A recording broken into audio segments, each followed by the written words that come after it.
మాతృభాష అని దేన్ని అంటారు, ఆ మాతృభాష బోధన ఎలా జరగాలి అనేటువంటి విషయాన్ని చర్చించే ముందు అసలు ఈ మాతృభాష అనే పదం ఎలా వచ్చింది అనే దాని గురించి చర్చ జరుగుతున్నప్పుడు, మనిషి పుట్టినప్పుడు ఏదైతే భాష నేర్చుకుంటాడో, శిశువుగా ఉన్నప్పుడు మొదటిసారి ఏ భాషనైతే వింటాడో, మనం మొదటి రోజు చెప్పుకున్నాం, భాష అనేటువంటిది అనుకరణ ద్వారా వస్తుంది, మనం విని నేర్చుకోవడం ద్వారా వస్తుంది.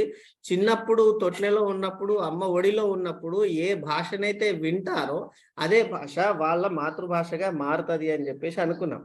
కానీ అందరి విషయాల్లో ఇంత సహజంగా మాతృభాష అనేటువంటిది డిసైడ్ కాదు. కాబట్టి దీనికి సంబంధించిన చర్చలు మన భాషావేత్తలు చేశారు. తల్లి ఒడిలో మొదట నేర్చుకునేటువంటి భాషనే మాతృభాష అని చెప్పేసి అనుకున్నప్పటికీ, ఈ మాతృభాషకు సంబంధించినటువంటి జనాభా గణన చేయాలి అని, లేదా ఏది మాతృభాష వీళ్ళది అని తెలుసుకోవాలనేటువంటి ప్రయత్నము 1881 జనాభా లెక్కల్లో, తర్వాత 1931, 41, 51 జనాభా లెక్కల నుంచి అడగడం ప్రారంభం చేసిండ్రు. అంతకుముందు ఇదంతా కూడా మీ సొంత భాష ఏది అని, ఇంట్లో వాడే భాష ఏది అని, మీ ప్రాంతంలో వాడే భాష ఏది అని అడిగేటువంటి వాళ్ళు 1991 వరకు కూడా తల్లిదండ్రుల భాష ఏది అనేటువంటి అడిగేటువంటి వాళ్ళు. ఆ తర్వాత 71లో మాత్రం నేరుగా మాతృభాష అనే పదాన్ని జనాభా లెక్కల్లో చేర్చి అప్పటి నుంచి కూడా వాళ్ళు ఈ మాతృభాష ఏది అనేటువంటి విషయంలో సర్వే చేస్తున్నట్లుగా మనకు కనిపిస్తుంది. 1961 నాటి భారతీయ జనాభా గణనలో మాతృభాష అంటే బాల్యంలో మాట్లాడిన భాష అనే వివరణ ఇచ్చినట్లుగా మనకు కనిపిస్తుంది. ఉన్నప్పుడు స్థానికంగా మాట్లాడేటువంటి భాష ఏదైతే ఉందో అదే మాతృభాష అని చెప్పేసి అనుకున్నారు. బ్రాడ్గా స్థూలంగా మాతృభాషకు సంబంధించిన విషయం చెప్పేటప్పుడు ఏదైతే ఒక వ్యక్తి తన నిత్యావసరాల కోసము ఉపయోగించుకునేటువంటి అంకెలు కానీ, కూరగాయలు కానీ, గృహోపకరణాలు కానీ అనాలోచితంగా మాట్లాడేటువంటి భాష మాతృభాష అవుతుంది అని చెప్పేసి తీర్మానం చేయడం జరిగింది. అయితే ఈ మాతృభాషను దేశ భాష అని, స్థానిక భాష అని, ప్రథమ భాష అని, ప్రాథమిక భాష అని, బలీయమైన భాష అని, ఊయలలో నేర్చుకునేటువంటి భాష అని, గృహ భాష అని అనేక పదాల ద్వారా పిలవడం జరుగుతుంది. ఏ పదంతో పిలిచినప్పటికీ ఈ మాతృభాషకు సంబంధించినటువంటి విషయాన్ని అవగాహన చేసుకోవడం కోసము మూలాలను అనుసరించి మొట్టమొదటిసారిగా వ్యక్తుల మధ్య శాబ్దిక సంబంధాలను స్థాపించిన భాష మాతృభాష అన్నారు. ఇక్కడ శాబ్దిక సంబంధాలు అంటే ఏమిటి? శబ్దం ద్వారా ఒక వ్యక్తికి ఇంకొక వ్యక్తికి ఎటువంటి సంబంధం ఏర్పడుతుంది అంటే వినడము, మాట్లాడడము. ఈ రెండింటికి సంబంధించినటువంటిది ఏ భాషలో జరుగుతుందో ఆ భాషనే మాతృభాష అని చెప్పేసి కొంతమంది చెప్పారు. తర్వాత అంతర్గత పరిశీలన అనుసరించి స్థానిక వ్యవహారంలో స్థానిక వ్యవహర్తగా వ్యక్తికి గుర్తింపు తెచ్చే భాష మాతృభాష అని. మనం ఏ భాషతో అయితే మాట్లాడుతున్నామో ఆ భాషకు సంబంధించిన భాష మాతృభాష అవుతుంది అని చెప్పేసి స్థానిక వ్యవహారాల్లో, నిత్య వ్యవహారాలలో తన చుట్టుపక్కల ఉన్నటువంటి వ్యక్తులతో ఏ భాషలో మాట్లాడుతున్నాడో ఆ భాష మాతృభాష అవుతుంది అని చెప్పేసి, స్థానికేతర భాషల్లో వ్యవహారం చేస్తున్నప్పుడు ఇతను వేరే భాష, ఇతడు మన స్థానికుడు కాదు అని గుర్తించడం కోసం ఏ భాషనైతే ఉపయోగపడుతుందో అది మాతృభాష అని. ఏ భాషలో అయితే తన యొక్క నైపుణ్యాలను ఈజీగా పొందగలుగుతాడో ఆ భాషను మాతృభాష అని చెప్పేసి అంటారు. ఇవన్నిటికంటే కూడా అధికారికంగా నిర్ణయించేటువంటిది జనాభా లెక్కల్లో తాను ఏ భాషను మాతృభాషగా నమోదు చేసుకుంటాడో అదే మాతృభాష అని చెప్పేసి పరిగణనగా తీసుకోవాలని చెప్పేసి అన్నారు. స్థూలంగా పరిసరాలలో ఉండేటువంటి భాష మాతృభాష అనేటువంటిది మనము గుర్తించాలి. మరి ఇందాక మనం అనుకున్నట్టు తల్లి ఒడిలో, తొట్లెలో ఉండి నేర్చుకునేటువంటి భాషనే మాతృభాష అయితే గనక, మరి పుట్టగానే తల్లి చనిపోయింది అనుకో, లేదా పుట్టగానే ఆ తల్లి అక్కడ లేదు అనుకో, అట్లాంటప్పుడు ఆయన మాతృభాష ఏదైతుంది? తల్లి భాష వేరైనప్పటికీ అతను వేరే దగ్గర పెంచినట్టు ఉంటే గనక ఏ భాష ఆ మాతృభాష అవుతుంది అనేటువంటిది ఇక్కడ చర్చనీయాంశం. కాబట్టి తల్లి ఒడిలో తల్లి ద్వారా నేర్చుకున్నటువంటి భాషయే మాతృభాష అని నిర్ధారించడం కోసం తల్లి లేని పిల్లలకు మాతృభాష ఉండదా అనేటువంటిది ఒక చర్చ జరుగుతుంది. కాబట్టి అది సరైన నిర్వచనం కాదు అని చెప్పేసి అనుకున్నారు. ఒకవేళ ఒకే ఇంట్లో తల్లి ఒక భాష, తండ్రి ఒక భాష, ఇద్దరికి సంబంధించినటువంటి వాళ్ళు చేర్చుకున్నారు. ఇవాళ గ్లోబలైజేషన్ అయినటువంటి సందర్భంలో తల్లి భాష, తండ్రి భాష ఇద్దరిది ఒకటే కావాల్సిన అవసరం లేదు. తల్లి కులం, తండ్రి కులం ఒకటే కావాల్సిన అవసరం లేదు. తల్లి దేశం, తండ్రి దేశం ఒకటే కావాల్సిన అవసరం లేదు. అనేక రకాలైనటువంటి పెళ్లిళ్ళు జరుగుతున్నటువంటి ఈ సందర్భంలో తల్లి భాష వేరు, తండ్రి భాష వేరైనప్పుడు తల్లి భాషను మాతృభాష అనాలనా, తండ్రి భాషను మాతృభాష అనాలనా అనేటువంటి విషయం కూడా అవుతుంది. కాబట్టి ఇంట్లో మాట్లాడే భాష మాత్రమే మాతృభాష అని అనుకోవడం కూడా సరైన నిర్వచనం కాదు అనేటువంటి విషయం తెలుస్తుంది. ఒక్కొక్క సందర్భంలో తల్లిదండ్రులు ఇద్దరు ఒకే భాషకు సంబంధించినటువంటి వాళ్ళు అయినప్పటికీ వాళ్ళు వేరే దేశంలో, వేరే ప్రాంతంలో నివసిస్తే, అంటే మాతృభాష పరిసరాల్లో లేనటువంటి ప్రదేశంలో నివసిస్తే, అంటే వలస వెళ్ళితే అక్కడ వేరే భాష నేర్చుకుంటే అది మాతృభాష కాకుండా పోతుందా అనేటువంటిది ఒక అంశం ఉంది. తర్వాత ఒక ప్రాంతంలో ఉన్నటువంటి భాషనే మాతృభాష అవుతుంది అని చర్చ జరిగినప్పుడు సరిహద్దు ప్రాంతాల్లో ఉన్నటువంటి, ఇప్పుడు శ్రీకాకుళం జిల్లా ఉంది, ఇటు తెలుగు అటు ఒరిస్సాకు సంబంధించినటువంటి భాష మాధ్యమాలు అక్కడ నడుస్తూ ఉంటాయి. నిజానికి ఒరిస్సా తెలుగు అక్కడ ఇద్దరు రెండు ఫ్లూయెంట్ గా మాట్లాడుతూ ఉంటారు. మరి అలా మాతృభాష ఏది అనేటువంటిది చర్చ జరుగుతుంది. తర్వాత తమిళనాడు, ఆంధ్రప్రదేశ్, కర్ణాటక, తెలంగాణ, ఇప్పుడు మా నిజామాబాద్ జిల్లాలో బిచ్కుంద ప్రాంతం, మధునూరు, జుక్కల్ ఈ ప్రాంతంలో అటు కన్నడ, ఇటు మరాఠీ, ఇటు తెలుగు మూడు ప్రాంతాల సంగమ క్షేత్రం లాగా ఉంటది ఆ ప్రాంతము. వాళ్ళకి అటు తెలుగు వస్తుంది, కన్నడ వస్తుంది, మరాఠీ వస్తుంది, హిందీ వస్తుంది, ఇంగ్లీష్ వస్తుంది, స్థానికంగా ఉండేటువంటి గిరిజన భాషలు కూడా వస్తాయి. ఇన్ని భాషలు 5-6 భాషలు వస్తున్నప్పుడు వాళ్ళు ఏ భాషను మాతృభాష అనుకోవాలి అనేటువంటిది ఒక చర్చ జరుగుతూ ఉంటది. చిన్నప్పుడు తల్లిదండ్రుల ద్వారా నేర్చుకొని పెద్దగా అయిన తర్వాత ఒక దగ్గరికి వెళ్ళిన తర్వాత స్థానికంగా ఆ భాష మాట్లాడేటువంటి వాళ్ళు లేనప్పుడు తన సొంత భాషను పూర్తిగా మర్చిపోయిన వాళ్ళ పరిస్థితి ఏమిటి అనేటువంటి విషయాలన్నీ కూడా మాతృభాషను నిర్ణయం చేయడం కోసము ప్రశ్నలను రేకెత్తిస్తున్నాయి. కాబట్టి ఈ ప్రశ్నలన్నింటికీ ఆన్సర్ చెప్పడం కోసము మాతృభాషను ఎలా నిర్ధారణ చేయాలి అన్నప్పుడు ఒక నిర్ణయానికి వచ్చారు భాషావేత్తలు. వాళ్ళందరూ ఏమన్నారంటే, వ్యక్తులు తమ తమ సంతోష విషాదాలను ఏ భాషలోనైతే వ్యక్తపరుస్తారో ఆ భాష మాతృభాష అని చెప్పేసి అన్నారు. తర్వాత సంతోషాన్ని కానీ విషాదాలను కానీ ఏ భాషలో వ్యక్తపరిస్తే అది. ఇప్పుడు ఉదాహరణకి మనం దారెంబడి వెళ్తూ ఉంటాము, అది మన మాతృభాష స్థలంలో మనం లేము, అయినా కాలుకు ముళ్ళుకొచ్చింది అమ్మ అంటాం, మమ్మీ అనో డాడీ అనో ఎట్లా ఏమనం కదా. కాబట్టి సంతోష సమయంలో, దుఃఖ సమయంలో, విషాద సమయంలో అనాలోచితంగా వ్యక్తపరిచేటువంటి భాష మాతృభాష అవుతుంది. అసంకల్పితంగా చేసేటువంటి ధ్వనుల భాష మాతృభాష అవుతుంది. సహజ వాతావరణంలో వ్యక్తులు సహజంగా వ్యవహరించేటువంటి భాష మాతృభాష అవుతుంది. భాష వ్యవహారంలో వ్యక్తుల గల సాధికారిత, ఏ భాషలో నేను పర్ఫెక్ట్ అని అనుకుంటాడో అది మాతృభాష అవుతుంది. భాష స్వాభావిక లక్షణాలను ప్రతిబింబించే తీరు మాతృభాషను నిర్ణయిస్తుంది అనేటువంటి విషయము మనం గమనించాలి. సో ఈ విషయంలో మాతృభాషను నిర్ధారించేటువంటి విషయంలో ఇది కల్పిత కథన, నిజంగా జరిగిన కథన నాకు తెలియదు, కానీ ఒక మంచి కథ ప్రచారంలో ఉంది. శ్రీకృష్ణదేవరాయల కాలంలో ఒక విదేశీ పండితుడు శ్రీకృష్ణదేవరాయల ఆస్థానానికి వచ్చిండంట. వచ్చి అతడు సవాలు విసిరిండు, నా మాతృభాష ఏదో మీరు గుర్తుపడితే నేను మీ దగ్గర ఓడిపోయినట్టు లెక్క, లేదు నా మాతృభాష ఇది అని మీరు గుర్తుపట్టకపోతే గనక నన్ను మీరు సత్కరించాలి, మీరు అందరూ ఓడిపోయినానని చెప్పేసి అనుకోవాలి అని చెప్పేసి అన్నాడు. శ్రీకృష్ణదేవరాయల ఆస్థానంలో అనేక భాషల పండితులు సంబంధించినటువంటి వాళ్ళు ఉండేది. తెలుగుకు సంబంధించిన అష్టదిగ్గజాలతో పాటుగా వివిధ భాషలకు సంబంధించినటువంటి పండితులు కూడా అక్కడ ఉండేటువంటి వాళ్ళు. ఈయన ప్రతి భాషలో కొద్దిసేపు అట్లా మాట్లాడాడు. మాట్లాడిన తర్వాత ఎవరు కూడా ఇది ఈయన మాతృభాష ఇది అనేటువంటి విషయాన్ని గుర్తించలేకపోయారు. అంటే అన్ని భాషలు అంత ఫ్లూయెంట్ గా, అంత స్పష్టంగా వాళ్ళ మాండలికాలలో ఎట్లా మాట్లాడతారో అట్లా మాట్లాడింది ఈయన.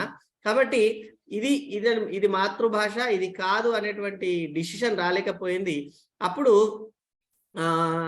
మేము ఓడిపోతున్నాము అని ప్రకటించేటువంటి సందర్భంలో తెనాలి రామకృష్ణుడు, లేదండి నేను రేపు చెప్తాను, అప్పటి వరకు ఇతన్ని మన దగ్గర అతిథి మర్యాదల్ని స్వీకరించమని చెప్పండి అని చెప్పేసి అంటే, సరే మరి రేపు చెప్తా అంటున్నాడు కదా, వెయిట్ చేస్తాను నేను అని పండితుడు అన్నాడు. సరే అని చెప్పేసి అందరు సభ అక్కడి నుంచి వెళ్ళిపోయింది. ఈ పండితుడు వెళ్ళి మంచి భోజనం చేశాడు, మంచిగా పడుకున్నాడు. ఆదమరచిపోయి పడుకున్న తర్వాత తెనాలి రామకృష్ణుడు వెళ్ళి అతని తొడపైన గట్టిగా గిల్లాడట.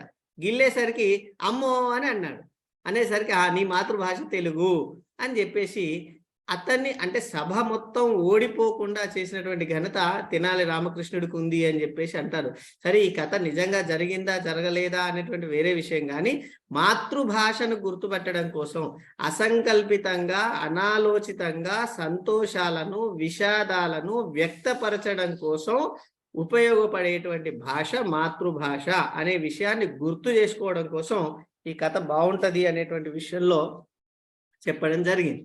అయితే మాతృభాష ప్రాముఖ్యత ఎందుకు, ఈ మాతృభాషను మనం ఎందుకు గుర్తించాలి, మాతృభాషను ఎందుకు నేర్చుకోవాలి, మాతృభాషలో ఎందుకు పాండిత్యాన్ని సంపాదించాలి అనేటువంటి విషయాల్లో మనం ఇందాక చెప్పుకున్నటువంటి మాతృభాష ద్వారానే మన సంస్కృతి కానీ సంస్కారం కానీ మన సభ్యత కానీ సమాజానికి గుర్తుంటాయి. సంస్కృతి సంప్రదాయాలు నేర్చుకోవడానికి మాతృభాషే ఒక ప్రధాన వాహికగా ఉంటది. వాటి యందు గౌరవాధరణలకు కూడా సంకేతం మాతృభాష అనేటువంటిది ఉంటుంది. కాబట్టి ఎన్ని భాషలు నేర్చినప్పటికీ మాతృభాషలో మాట్లాడితే ఒక గర్వం అనేటువంటిది ఉండాలి. అట్లా ఉంటేనే మంచిది అనేటువంటి విషయం మనకు మాతృభాష ప్రాముఖ్యత ద్వారా తెలుస్తుంది. తర్వాత అప్రయత్నంగా జీవితకాలం అంతా మనకు ఉచ్ఛ్వాస నిశ్వాసల వలె తుదిదాకా వ్యక్తికి అంటిపెట్టుకొని ఉండేటువంటి భాష మాతృభాష అని చెప్పేసి అనుకున్నాము. మన కళలో నిద్రపోతే కళలో పడ్డప్పుడు కూడా కళలో వచ్చినటువంటి వ్యక్తులు ఏ భాషలో మాట్లాడుతుంటారో అది మాతృభాషగా మనం గుర్తించాలి. తర్వాత భాషా రూపము, జటిల విషయాలు అవగాహన చేసుకోవడానికి ఏ భాషలో ఆలోచిస్తారో ఆ భాషను మనం మాతృభాష అనుకోవాలి. ఆత్మీయ సాధనా మాత్ర స్థితి నుంచి ఆత్మీయతా స్థితిని కల్పించేటువంటి జీవితంలో విడదీయరాని ఒక భాగం అయ్యేటువంటి భాష మాతృభాష. కాబట్టి దాన్ని మనం పరిపూర్ణంగా నేర్చుకోవాలి. హావభావాలు, క్రోధానురాగాలు, కార్యాలోచనలు అప్రయత్నంగా చేసేటువంటి రూపం కాబట్టి దాన్ని నేర్చుకోవాలి. వ్యక్తుల ఆలోచన సౌధాలను నిర్మించేది మాతృభాష. ఎంత గొప్ప చదువు చదివినా కానీ దాని గురించి ఆలోచించేది మాతృభాషలోనే ఆలోచిస్తారు. సృజనాత్మకత మాతృభాష ద్వారా పెరుగుతుంది. కాబట్టి ప్రవర్తనలో మార్పులు మాతృభాష ద్వారా వస్తాయి. భాషాధికారాన్ని పెంపొందించడము, ఇట్లాంటి లాభాలు ఉన్నటువంటి మాతృభాషను నేర్చుకోవడము. జననీ జన్మభూమిశ్చ స్వర్గాదపి గరీయసి అని రామాయణంలో ఉన్నట్టుగా మనకు చెప్తుంది. అంటే మాతృభూమి కన్న తల్లి స్వర్గం కంటే గొప్పది అని చెప్పినట్లుగా మాతృభాష కూడా అంత గొప్ప పుణ్యాన్ని లేదా అంత ఆనందాన్ని మనకు అందిస్తుంది అనేటువంటి విషయాన్ని తెలుసుకోవాలి.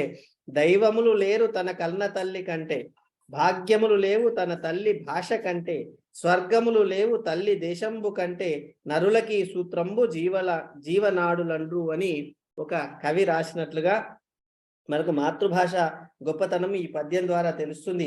అదేవిధంగా రవీంద్రనాథ్ ఠాగూర్ కూడా మాతృభాష అంటే తల్లిపాల వంటిది, ఆంగ్ల భాష డబ్బాపాల వంటిది లేదా దాదిపాల వంటిది. దాది అంటే సవతి తల్లి. ఈ సవతి తల్లి డబ్బా పాలే పడుతుంది తప్ప స్తన్యం పాలు పట్టదు. మాతృభాష అనేటువంటి తల్లిపాల వంటిది అయితే ఆంగ్ల భాష దాదిపాల వంటిది అని చెప్పేసి చెప్పిండు ఈ ఠాగూర్.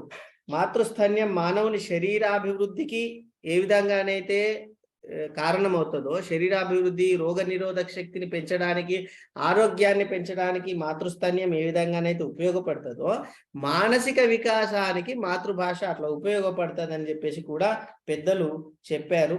అందువల్ల మాతృభాషల ఆలోచన, జ్ఞాన సముపార్జన ఇవన్నీ కూడా మనకు ముఖ్యము అనేటువంటి విషయం తెలుసుకోవాలి. మరీ ముఖ్యంగా మానవీయ విలువలైనటువంటి శీల సంపద, తర్వాత సత్ప్రవర్తన, ఇట్లాంటి అన్ని కూడా మాతృభాష ద్వారానే వస్తుంది. మాతృభాషలో ఉన్నటువంటి సాహిత్యాన్ని చదవడం ద్వారా వస్తుంది అనేటువంటి విషయాన్ని గుర్తించాలి. అటువంటి ప్రాముఖ్యత ఉన్నటువంటి మాతృభాషను బోధించడం కోసం ఏమి ఉద్దేశాలు ఉన్నాయి, ఏ ఉద్దేశాల ద్వారా మాతృభాషను బోధించాలి అనేటువంటి విషయాన్ని తెలుసుకోవాలి. రాబోయే కాలంలో కాబోయే ఉపాధ్యాయులుగా, భాషోపాధ్యాయులుగా అసలు మనం భాషను ఎందుకు బోధిస్తున్నాము అనేటువంటి విషయం తెలిస్తే అది ఎలా బోధించాలి అనేటువంటి విషయము తెలుస్తుంది. కాబట్టి మాతృభాషా బోధన ప్రధానమైనటువంటి ఉద్దేశము భాషాధికారాన్ని పెంపొందించడము. తాను నేర్చుకున్నటువంటి, తను మాట్లాడుతూ ఉన్నటువంటి భాష పట్ల అధికారాన్ని సంపాదించడము. భాష పట్ల అధికారాన్ని సంపాదించడము అంటే అర్థం ఏమిటి? దాని మీద ఏమైనా పాలన చేయడం ఉంటుందా, రూలింగ్ చేయడం ఉంటుందా? అంటే దాని మీద పట్టు సంపాదించడం. పట్టు అంటే ఏంటి అని అంటే బాగా క్షుణ్ణంగా దాని మీద ఒక అవగాహన. రామాయణంలో కిష్కింధాకాండ ప్రారంభంలో రాముడి దగ్గరికి ఆంజనేయ స్వామి వస్తాడు. సుగ్రీవుడు భయపడుతూ ఉంటే రాముడు లక్ష్మణుడు జటావల్కల దారులై అరణ్యంలో తిరుగుతూ ఉంటారు. ఆ టైంలో సుగ్రీవుడు, మా అన్న వాలి నన్ను చంపడం కోసం వీళ్ళని పంపించిండేమో, హనుమ కొంచెం వెళ్ళి చూసిరా అంటే, నువ్వు అనవసరంగా భయపడుతున్నావు, నేను వెళ్ళి కనుక్కొని వస్తా అని చెప్పేసి ఆంజనేయ స్వామి వస్తాడు. ఎక్కడికి? రాముడు లక్ష్మణుడు ఉన్న దగ్గరికి వచ్చేసి వీళ్ళిద్దరికి నమస్కరించి, అయ్యా నా పేరు ఇది, నేను పలానా, మీరు ఎక్కడి నుంచి వచ్చిర్రు, మీ రూపం చూస్తే ఇలా ఉంది, మీ వేషం చూస్తే ఇలా ఉంది, మీ రూపానికి మీ వేషానికి అసలు సంబంధమే లేదు అని ఒక 4-5 మాటలు మాట్లాడతారు. మాట్లాడిన తర్వాత మీరెవరు అని చెప్పేసి అడిగినప్పుడు శ్రీరామచంద్రుడు లక్ష్మణుడిని వైపు తిరిగి లక్ష్మణుడిని చూస్తూ, చూసావా లక్ష్మణ, ఇతడు వేదాంగాలు అభ్యసించినటువంటి వ్యక్తి. తర్వాత ఇతను మాట్లాడేటప్పుడు పదాల కోసం వెతుకులాట లేదు, ఇతను మాట్లాడేటప్పుడు ఉచ్చస్వరము అధమస్వరం అంటూ లేదు, మాటలో ఎంత పొందికగా మాట్లాడుతున్నాడు, పదాల కోసం వెతుకులాట గాని, వ్యాకరణ దోషాలు గాని, శబ్దంలో కాఠిన్యం గాని, స్వరంలో హెచ్చుతగ్గులు లేకుండా మాట్లాడడం గాని, అనవసరమైన శరీర కదలికలు లేకపోవడం గాని, అనవసరమైన కనుబొమ్మలు కదలిక లేకపోవడం గాని, ఇవన్నిటినీ చూస్తే యజుర్వేదము, సామవేదము, అధర్వణ వేదం ఇవన్నీ చదివినటువంటి వాళ్ళలాగా ఉన్నాడు అని చెప్తాడు. అంటే భాషాధికారము అంటే ఇది. ఆంజనేయ స్వామికి ఏదైతే అధికారం ఉందో భాష పట్ల, మనం ఒక విషయాన్ని మాట్లాడుతున్నప్పుడు సూటిగా స్పష్టంగా ఎన్ని పదాలు అవసరమో అన్ని పదాలతోని, ఎంత వాయిస్ అవసరమో అంత వాయిస్ తోని మాట్లాడమే భాషాధికారం అంట. గునుకుతూ మాట్లాడితే మనకు స్పష్టంగా అర్థమవుతుంది ఆయనకు సబ్జెక్ట్ లేదు అని. బాగా గట్టిగా మాట్లాడుతూ ఉంటే కూడా ఈయన ఓవర్ కాన్ఫిడెంట్ అవుతున్నాడు అని మనకు అర్థమవుతుంది. అంటే మనం మాట్లాడేటువంటి పద్ధతిలో మన వ్యక్తిత్వం బయటపడుతుంది. అది ఇతర భాషల్లో వ్యక్తిత్వం బయటపడ్డప్పుడు అది సంబంధం లేని విషయమైనా కూడా, అంటే భాషాధికారం మాతృభాష పట్ల ఉండాలి. ఇది ఆంజనేయ స్వామి మనకు బుద్ధిర్బలం యశోధైర్యం నిర్భయత్వం అరోగత అజాఢ్యం వాక్పటుత్వంచ హనుమత్ స్మరణాత్ భవేత్ అని చెప్పేసి అంటారు. వాక్పటుత్వము, అందులో ఉన్నటువంటి వాక్పటుత్వమే ఈ భాషాధికారము. మనం ఎంత మంచిగా మాట్లాడాలి. అందుకనే మనకు శత్రువుల్ని పెంచినా, మిత్రుల్ని పెంచినా, మనకి ఆత్మీయులు పెరగాలన్నా తగ్గాలన్నా మనం మాట్లాడే భాష మీదనే ఆధారమై ఉంటుంది. ఇట్లా మన వ్యక్తిత్వాన్ని తీర్చిదిద్దడం కోసం భాష పట్ల మనకు ఉన్నటువంటి అధికారం నిర్ణయిస్తుంది. కాబట్టి భాషాధికారాన్ని పెంపొందించడము మాతృభాష బోధకులుగా మన యొక్క ప్రథమ కర్తవ్యము అనేటువంటి విషయాన్ని ఇక్కడ గుర్తుంచుకోవాలి. ఇతర భాషల అభ్యసనాన్ని కూడా సులభం చేయాలి. నిన్నను మొన్న చెప్పుకున్నట్టుగా పివి నరసింహారావు గారు 18 భాషలు నేర్చుకున్నారు అంటే కారణం ఏంటి అంటే, నేను తెలుగును మంచిగా నేర్చుకున్నా అని అన్నాడట. మాతృభాషను ఎవరైతే మంచిగా నేర్చుకుంటారో దాంతో తులనాత్మకంగా ఆలోచించి ఇతర భాషల్ని నేర్చుకోగలుగుతారు. కాబట్టి ఇతర భాషల అభ్యసనం కోసం, సులభతరం చేయడం కోసం మాతృభాష బోధన అవసరము. అదేవిధంగా భాషేతర విషయాలైనటువంటి మిగతా subject, social, science, chemistry, physics ఇట్లాంటి భాషేతరమైనటువంటి విషయాలను ఈ మన మాతృభాష మాధ్యమంగా నేర్చుకుంటే మంచిగా అర్థమవుతుంది. కాబట్టి ఆ సబ్జెక్టులు అర్థం కావాలంటే మాతృభాష రావాలి, దానికోసం అది చేయాల. తర్వాత మనం ఏది నేర్చుకోవాలన్నా కూడా అధ్యయనం ద్వారానే జరుగుతుంది. ఈ అధ్యయనం మాతృభాషలో జరిగితే ఇంకా సులభంగా మన జ్ఞాన సముపార్జన చేసుకోగలుగుతాము. కాబట్టి మన జ్ఞాన పరిధులను విస్తరించే విధంగా మన భాషా బోధన జరగాలి. అదేవిధంగా మన సంస్కృతి, సంప్రదాయాలు, ఆచారాలు, వ్యవహారాలు ఇవన్నీ కూడా మాతృభాష ద్వారా మనం రాబోయే తరానికి అందించగలగాలి. చక్కని మూర్తిమత్వము, రసానుభూతి, సృజనాత్మకత, భాషాభిరుచి, భాషాంతరీకరణ సామర్థ్యము, ఇట్లా అనేక విషయాల పట్ల మాతృభాష ఆ బోధన ఉద్దేశించి ఉండాలి, వాటిని రేకెత్తించే విధంగా ఉండాలి, వాటిని నేర్చుకునే విధంగా ప్రేరణ కలిగించే విధంగా ఉండాలి. తార్కిక ఆలోచన, సృజనాత్మక ఆలోచన, ప్రత్యేక విశిష్ట వ్యవహార దక్షతలు మాతృభాష ద్వారా రావాలి అనేటువంటి విషయాన్ని మనం గమనించాలి.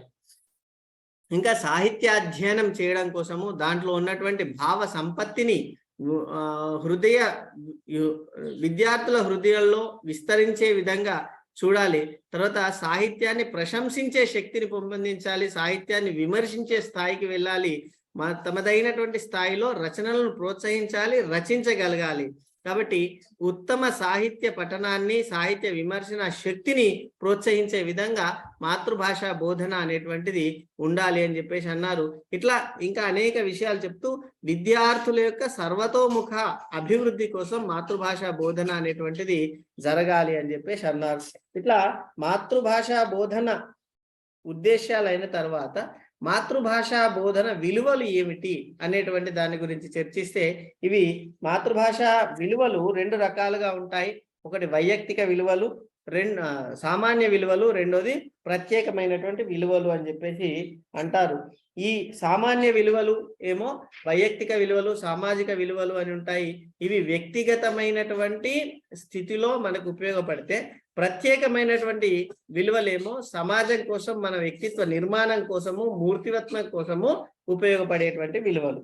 కాబట్టి ఈ సామాన్యమైనటువంటి విలువల్లో, వైయక్తిక విలువల్లో ఆధ్యాత్మిక చింతన ఉండడము, ఉత్తమ సంస్కారాన్ని అలవాటు చేసుకోవడము, సద్వైఖరిని అవలంబించడము, యుక్తాయుక్త విచక్షణను పెంపొందించి ఉండడము, ఇవన్నీ కూడా వ్యక్తిగతంగా ప్రతి మనిషికి రావాల్సినటువంటి విలువలు. ఈ విలువలన్నింటినీ కూడా మాతృభాష మాధ్యమంగా మనం బోధించాల్సిన అవసరం ఉంటుంది అనేటువంటి విషయం మనం గమనించాలి.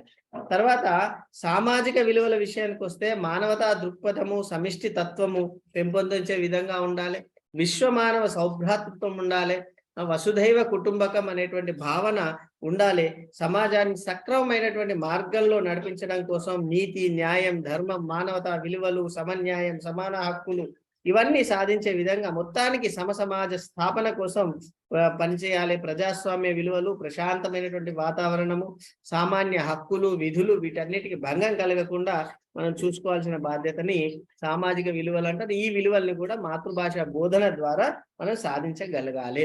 తర్వాత ప్రత్యేకమైనటువంటి విషయాల అంశానికి వస్తే చారిత్రక అవసరాలు మరియు ఇతర స్థితిగతుల ఆధారంగా మాతృభాష బోధనలో సౌందర్యానుభవము, నైతిక విలువలు, సాంస్కృతిక విలువలు, ఆధ్యాత్మిక, సృజనాత్మకత, నిర్మాణాత్మక, వృత్తి సంబంధ ప్రజాస్వామ్య విలువలు ప్రత్యేక విలువలుగా గుర్తించాలి అని చెప్పేసి అన్నారు. సౌందర్యాత్మక విలువలు అంటే మనం ఒక సిచ్యువేషన్ని లేదా ఒక సన్నివేశాన్ని చూసినప్పుడు మన లోపల ఉన్నటువంటి భావం, ఒక పార్కును చూసినాడు అనుకోండి, ఒక ఉద్యానవనాన్ని చూసిండు అనుకోండి, ఒక కవి చూస్తే అక్కడ ఉన్నటువంటి కాకులైనా దాంట్లో ఒక కవిత్వ భావన వస్తుంది. మామిళ్ళ రామాగౌడ్ అని చెప్పేసి మా నిజామాబాద్ జిల్లా వర్ణికి సంబంధించినటువంటి వ్యక్తి, మీరు అందరు చూసే ఉంటారు. పుస్తకంలో కాకి మీద, వాయసం మీద పద్యాలు రాసిండు. కాకి అంటేనే మన అందరం చీదరించుకునేటువంటి కాకి మీద కవిత్వం ఏం చెప్తాము అని అంటే, ఆ పాఠ్య పుస్తకాల్లో పద్యాలు చూస్తే అరే కాకి ఇంత గొప్పదా అని అనిపిస్తుంది. అంటే ఇది మనం చూసే దృష్టిని బట్టి ఉంటుంది, చూసే దృష్టిని బట్టి సృష్టి కనిపిస్తుంది అన్నట్లుగా ఈ దేవుడు చేసినటువంటి సృష్టికి పునఃసృష్టి చేయగలిగినటువంటి వాడు కవి.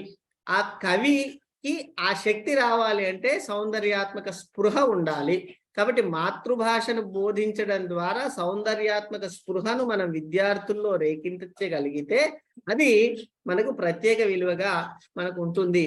మాతృభాషలో రామాయణము, భారతము, భాగవతము మొదలైనటువంటి గ్రంథాల్లో ఉన్నటువంటి అనేక మంది పౌరాణిక పురుషులు కానీ, చారిత్రక పురుషులు కానీ, వాళ్ళకు సంబంధించినటువంటి జీవిత విశేషాలు కానీ బోధించడం ద్వారా నైతిక విలువలు మనకు అర్థమవుతాయి.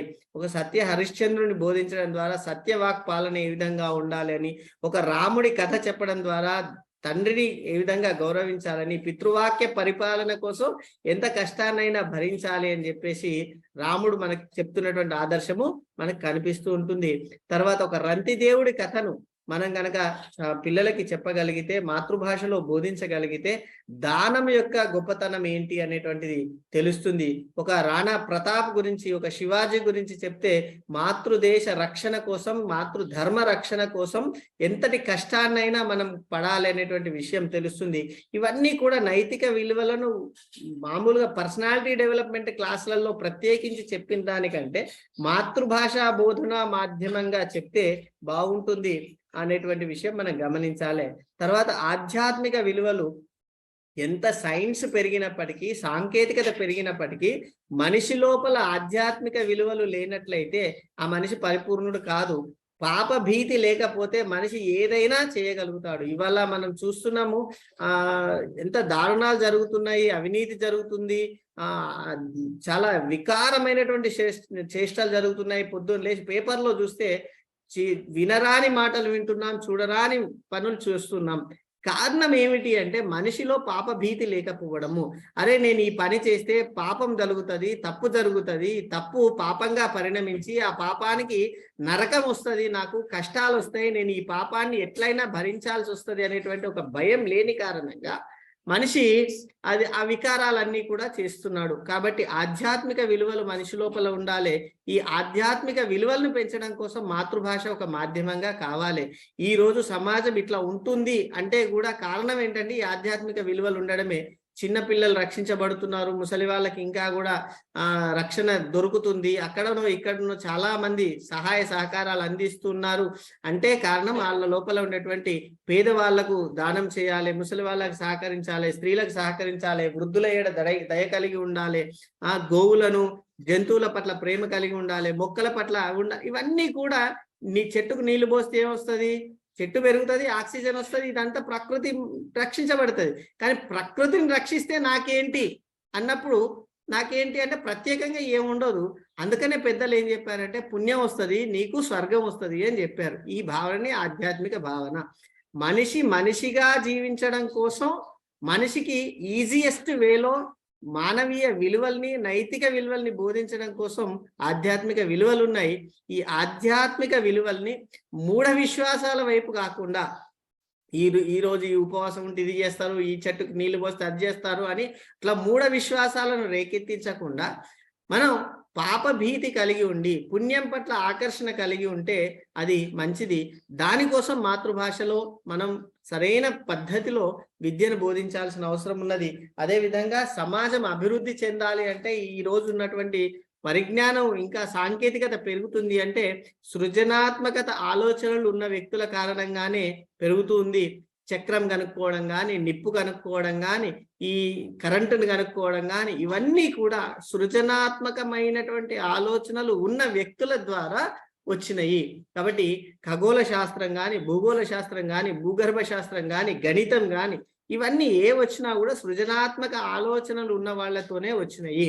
అంటే భారతదేశంలో ఇదంతా వేదం నుంచి వచ్చింది కాబట్టి ఇది ఆధ్యాత్మికము అనేటువంటి అది ఉన్నా కూడా వేదంలో కూడా ఈ సైన్స్ ఉంది, దాన్ని కూడా వ్యతిరేకించడానికి లేదు, దాన్ని కూడా మనం ఆదరించాలి. దాంట్లో ఉన్నటువంటి సమాజానికి మేలు కలిగే విధంగా ఆలోచించాలి. అంటే వేదకాలం నుంచి కూడా సృజనాత్మకత ఉన్న వాళ్ళే సమాజానికి మేలు చేస్తున్నారు. కాబట్టి వ్యక్తుల లోపల సృజనాత్మకతను పెంపొందించే బాధ్యత కూడా మాతృభాష బోధకులుగా మన పైన ఉంది అనేటువంటి విషయాన్ని గమనించాలి. జ్ఞానాత్మక రంగము, సైన్స్ కి సంబంధించినటువంటి విషయాన్ని కూడా మనము బోధించాలి.